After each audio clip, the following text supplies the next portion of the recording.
Hi, in this video we'll talk about the energy value of nutrients. Consumption of food provides energy in the form of the three macronutrients carbohydrate, fat, and protein. And the proportion of total energy intake that is contributed by each of these macronutrients varies from day to day and between individuals. Now, most Western societies, protein provides on average about 10 to 15% of energy intake. Carbohydrate about 50%, and fat the remaining 35%. But these are averages. Now, does that mean that we eat more than twice as much fat than protein? The answer is no, because fat is more energy dense, which means it contains a lot more energy per unit of weight. Fat contains 9 calories per gram, whereas protein and carbohydrate only contain 4 calories per gram. Now, kcal is an abbreviation for kilocalories and is a unit of energy.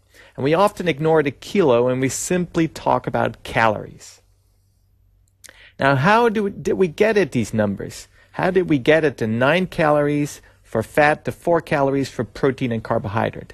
And these factors are called the Atwater factors. Now, to understand how we arrive at these Atwater factors, it's important to know the flow of dietary energy through the body. Now, the total amount of energy in a food is referred to as the gross energy. Now, the gross energy of a food can be calculated by burning the food in a special device called a bomb calorimeter and measuring how much heat is liberated. However, not all the energy that is consumed in the form of the three macronutrients actually enters the body. A small portion leaves the body undigested in the stools.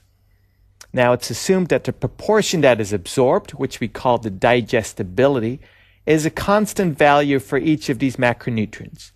And for carbohydrate, this digestibility is assumed to be 98%, for fat 95%, and for protein 92%. And that means that 92% of the energy present in dietary protein is taken up into the body, whereas the remaining 8% leaves the body undigested. And the amount of energy that is absorbed is called digestible energy. But there is additional loss of energy once the macronutrients are absorbed into the body. And this is because the body cannot completely utilize the energy present in dietary protein. Now, about 20% of the energy present in absorbed amino acids is lost in the urine as part of urea. Now, absorbed fat and carbohydrate are completely combusted to carbon dioxide and water, and therefore there is no additional loss of energy once these two macronutrients are absorbed. Now, after taking into account the energy lost in the urine, the amount of energy that is left is called the metabolizable energy. And therefore, the metabolizable energy is the energy that is available for the body to use after taking into account the loss of dietary energy into the stools and the urine. Now, what's very important to realize is that the energy content of foods, as described on the food label, on the packaging, is calculated based on metabolizable energy. And it does not represent the total amount of energy present in a food, which is the gross energy. Now, as we pointed out, the metabolizable energy for carbohydrate is 4 calories per gram, or kilocalories, we should say, for carbohydrate, 9 calories per gram of fat, and 4 calories per gram of protein.